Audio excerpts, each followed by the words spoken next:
Radio Lomé, il est 12h30 minutes.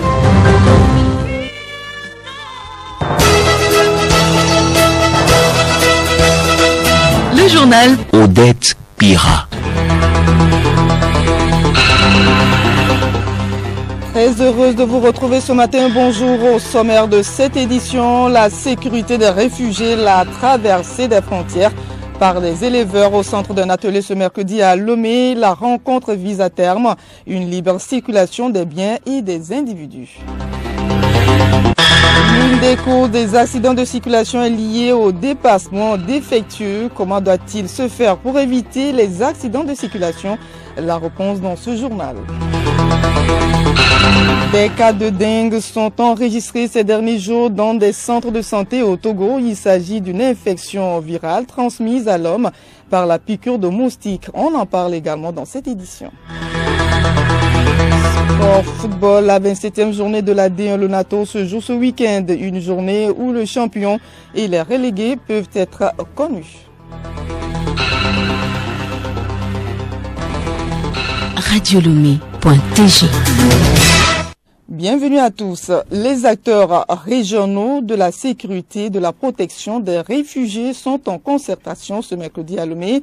Ils réfléchissent sur la sécurité nationale, la traversée des frontières par des éleveurs et la protection des réfugiés. L'initiative est de l'État togolais en collaboration avec le bureau régional du Haut Commissariat des Nations Unies pour les réfugiés HCR pour l'Afrique de l'Ouest et du Centre. La libre circulation des biens et des individus est à terme recherchée. Azonko Sename. Pendant 2 jours, les experts en la matière vont analyser les questions relatives au pastoralisme, au déplacement forcé des individus, présenter les résultats de la courte enquête menée auprès des femmes et des hommes réfugiés. Le rendez-vous échange aussi sur les considérations pertinentes sur l'entrée et sortie des réfugiés sur le territoire. Ces assises qui regroupent 5 pays de l'Afrique de l'Ouest, à savoir le Bénin, le Burkina Faso, la Côte d'Ivoire, Ghana et le Togo, sont la deuxième du genre après celle tenue en mars dernier au Togo. Xavier Krech, directeur adjoint du HCR pour l'Afrique de l'Ouest et Centre. La dernière fois, nous nous sommes réunis au mois de mars et les différents États membres de ce dialogue ont insisté sur la complémentarité entre la préservation de la sécurité nationale et la protection de réfugiés, justement des conditions d'entrée sur le territoire des réfugiés éleveurs, de leurs familles, de leur bétail, pour que cet accueil se fasse dans des conditions sereines et qui permettent à la fois de préserver la sécurité des populations qui vivent, la volonté politique à la fois de se conformer aux obligations de protection des réfugiés, mais de préserver la sécurité. Les éleveurs eux-mêmes veulent la protection de leur famille, leur bétail, et fuient également l'insécurité. Présente à l'ouverture des travaux, le ministre de l'Action sociale, de la promotion de la femme et de l'analphabétisation, Madame Lolonyo Adjovi Afedouanakoma, a d'abord salué le choix porté sur le Togo. Elle a formulé ensuite le vœu que de ces discussions naissent des solutions idoines relatives au pastoralisme, à la transhumance et aux problèmes des réfugiés. Je saisis l'occasion pour réitérer la gratitude du chef de l'État et du gouvernement togolais à toutes les délégations pour avoir choisi le Togo pour ces moments d'échange et vous rassurer que notre pays reste et restera toujours disponible pour non seulement accueillir des sessions futures ou y participer au cas où cette initiative venait à être accueillie par un pays frère. Au regard du profil des invités, je ne doute pas un seul instant qu'au sortir de ce second dialogue, nous aurons des recommandations phares qui nous permettront, chaque État en ce qui le concerne et de façon collective, de mieux faire face aux questions de transhumance et de pastoralisme, ainsi qu'aux défis sécuritaires de protection internationale qui leur sont liés. Cette session thématique ouverte ce mercredi prend fin jeudi. Azonko Sename, donner la possibilité aux populations d'accéder aux revenus, à l'emploi, à la santé et à l'instruction, ce sont entre autres recommandations contenues dans le rapport sur le développement humain 2023-2024. C'est un rapport mondial qui fournit des informations statistiques pour évaluer des politiques publiques à travers l'indice de développement humain. Ce rapport a été lancé hier à Lomé. Binta Sané, représentante résidente du PNUD au Togo. Le récent RDH 2023-2024, dont le thème central est sortir de l'impasse, repenser la coopération dans un monde polarisé, nous invite à réimaginer la coopération internationale seront 3 axes des idées essentielles. Premièrement, il est impératif de rechercher un terrain d'entente tout en acceptant que les gens auront le droit de conserver leurs intérêts et priorités divers.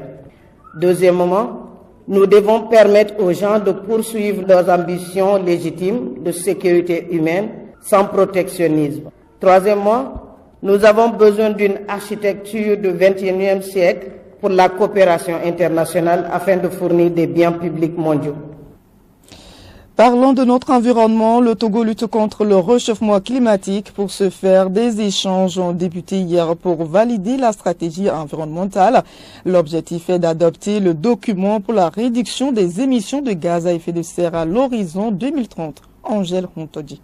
Réduire les émissions de gaz à effet de serre à 28% pour limiter le réchauffement climatique à l'horizon 2030, c'est la principale préoccupation. Le lancement de cet atelier a réuni plusieurs représentants des secteurs touchés par ce phénomène. La directrice de l'environnement Yaou Meri présente l'objectif de cet atelier.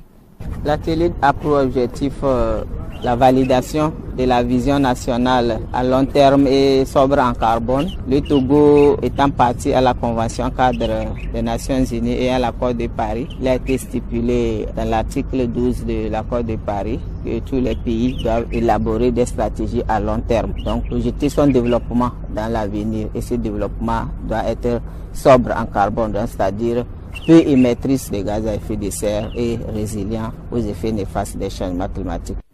Le changement climatique est défavorable pour l'évolution socio-économique des pays. Le Togo est à pied d'œuvre pour assurer la survie de son écosystème et le bien-être de sa population. Le secrétaire général du ministère en charge de l'environnement, Dimizu Kofi Aoufo, énumère quelques engagements pris par le gouvernement togolais.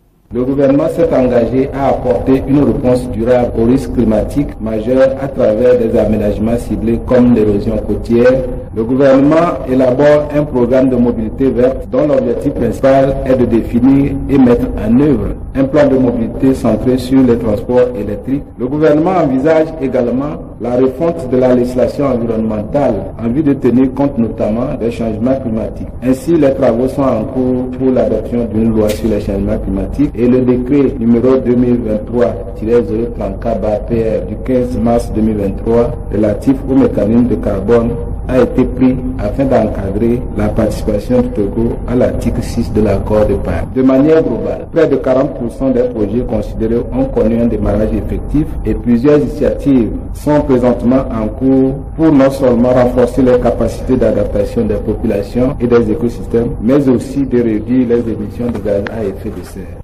Le Togo continue la recherche de solutions pour juguler les effets du réchauffement climatique. Angèle, toujours dans ce contexte, et puis de la quinzaine de l'environnement, 4 axes stratégiques sont élaborés pour résoudre les problèmes environnementaux. Les documents sont soumis à validation depuis hier à Lomé. La stratégie couvre les 5 prochaines années. Abi Hazou, directeur de l'information et du suivi de l'environnement. Le premier axe concerne l'information et la sensibilisation de tout le public en vue d'un changement de comportement des citoyens pour une protection de l'environnement. Le deuxième axe concerne la recherche. En termes de gestion de l'environnement, la recherche doit nous proposer les alternatives qu'on doit mettre en place pour minimiser les impacts de nos activités sur l'environnement. Le troisième axe concerne une plateforme de visibilité de tous les acteurs. Et le dernier, c'est la coordination de tout ce qui se fait au niveau des secteurs. Comme vous le savez, l'environnement est transversal. Tous les acteurs qui interviennent dans le domaine de l'environnement sont multiples. Plusieurs activités sont prévues dans le cadre de cette stratégie, selon le directeur Abi Hazou. Il y a un certain nombre d'activités qui ont été prévues. Les activités sont au nombre de 112 pour l'atteinte de la vision de la stratégie, dont celle d'aujourd'hui qui concerne l'atelier de validation de la stratégie d'organisation des quinzaines de l'environnement sur la période 2025-2030. La quinzaine de l'environnement 2024 prend fin le samedi prochain. Ce communiqué à présent, la célébration de la journée des martyrs se déroulera cette année le vendredi 21 juin 2024 comme suit. À Lomé, 7h30, dépôt de germes à la place des martyrs par son Excellence. Monsieur le Président de la République ou son représentant sont invités à cette cérémonie les personnalités suivantes.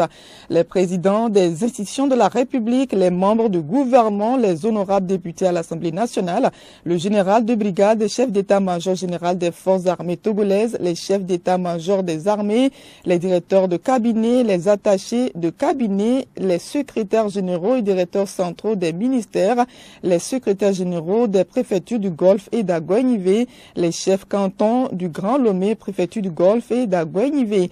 Dans les chefs-lieux de région, 7h30, dépôt de germes uniquement dans les préfectures, chefs-lieux de région par les préfets. Le journal Odette Pira. Hors de chez nous au Tchad, un important incendie a ravagé hier un dépôt de munitions. De nombreuses détonations très puissantes se sont fait entendre non loin de l'aéroport. L'incendie a fait au moins 9 morts et 46 blessés selon le ministre de la Sécurité publique. L'enquête est en cours pour déterminer la cause de l'explosion. En Algérie, le nord du pays manque d'eau potable à cause de la sécheresse. On assiste à des manifestations et des blocages de routes. Le président Tebboune avait promis des solutions avant l'Aïd el-Kébir.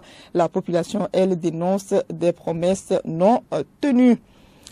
Des carcasses de véhicules aux abords de la nationale numéro 1, ce sont des conséquences des accidents de la route. Ces dérapages de véhicules sont dus le plus souvent à des dépassements défectueux. Comment doit-il se faire un dépassement pour éviter les accidents? Dossier Raoul Tetniak.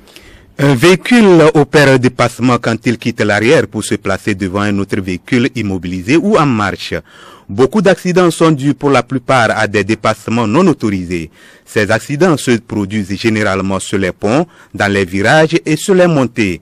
Gabriel Etekor, président de l'Organisation pour la prévention et la sécurité routière Maïma Bodédié, parle du comportement à adopter pour effectuer un dépassement.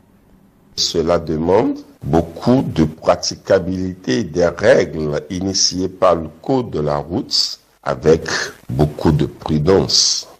Notamment, je dois m'assurer s'il n'y a aucun panneau qui n'interdit cette action en ce lieu précis. En plus, je dois voir dans mon rétroviseur s'il n'y a aucun autre usager qui roule plus fort que nous et qui est presque dans nos limites.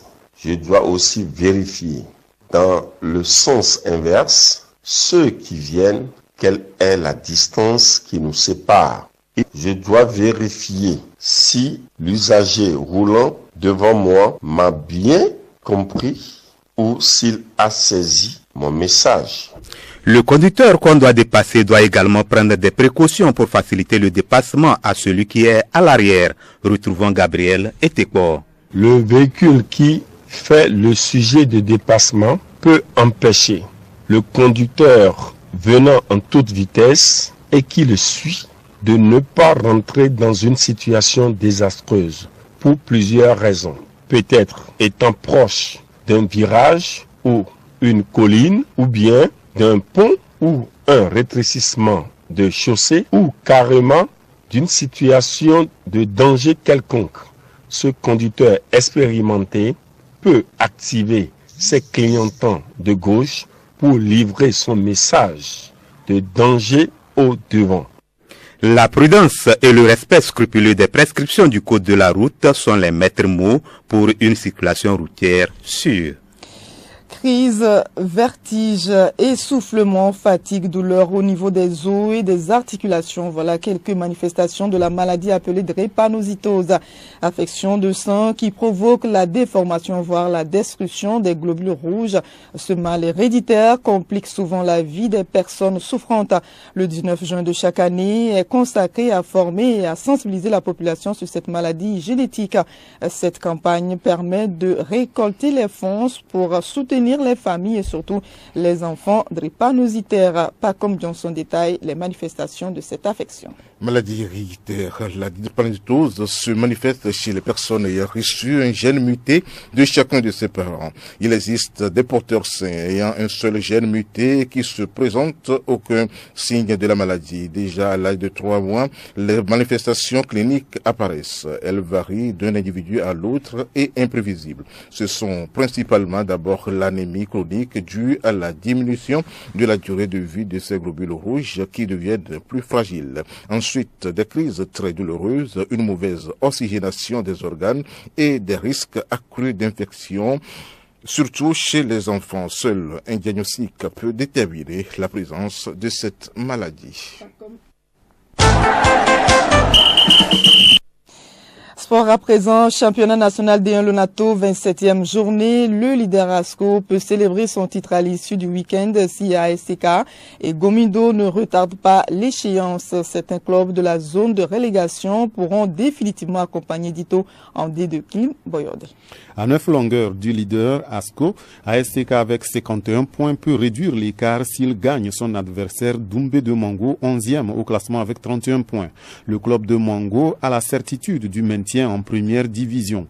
Les Showboys, club de la ville touristique de Kwalimé, 3e avec 48 points, sont en embuscade. Gomido, puisque c'est de lui qu'il s'agit, peut ravir la seconde place au conducteur de Kara en cas de faux pas lors des 4 dernières journées. Pour y parvenir, Gomido devra battre d'abord AC Barracuda au municipal de Lomé dimanche prochain.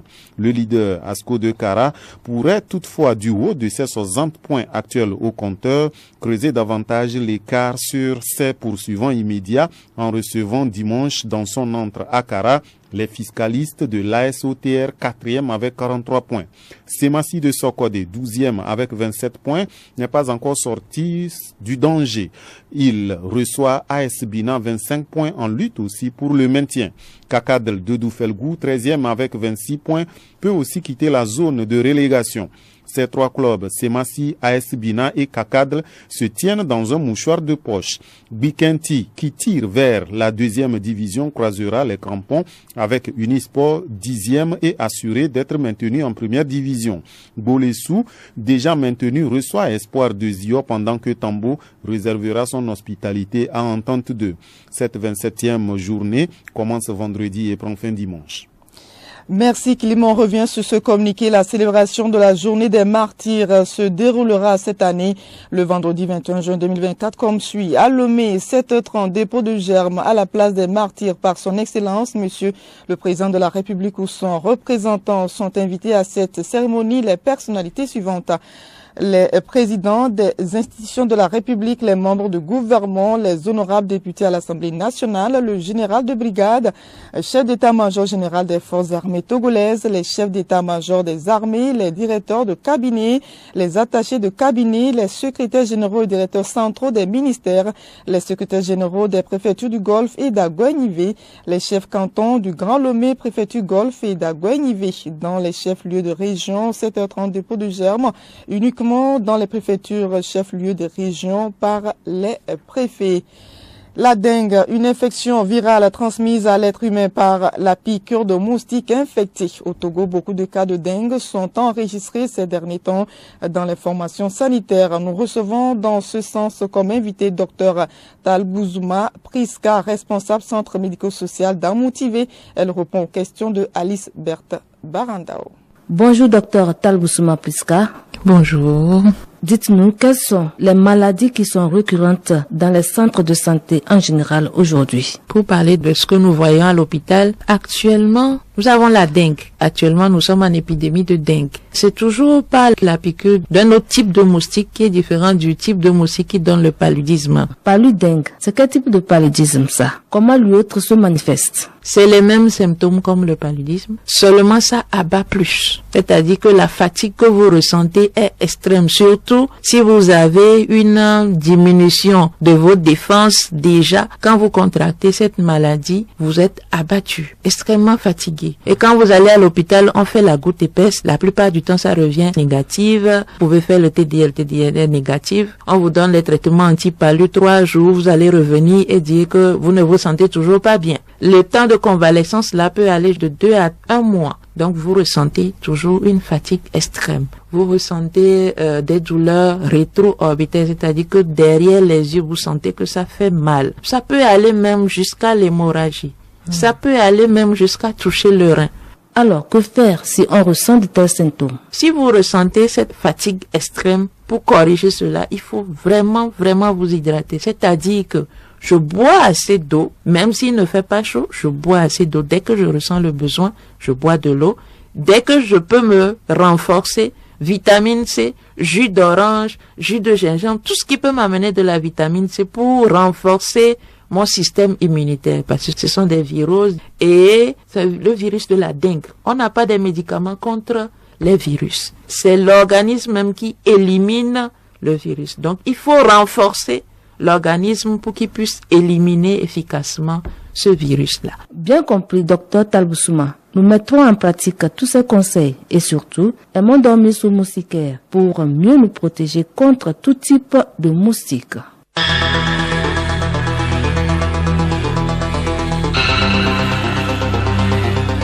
Voilà, c'est terminé. Cette édition se referme. Merci pour votre attention. Retenez pour essentiel que la sécurité des réfugiés, la traversée des frontières par des éleveurs au centre d'un atelier ce mercredi à Lomé. La rencontre vise à terme une libre circulation des biens et des individus. Restez à l'écoute, l'information continue.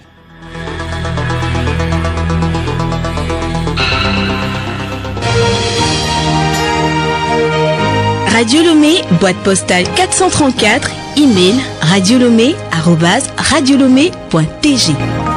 radiolomé.tg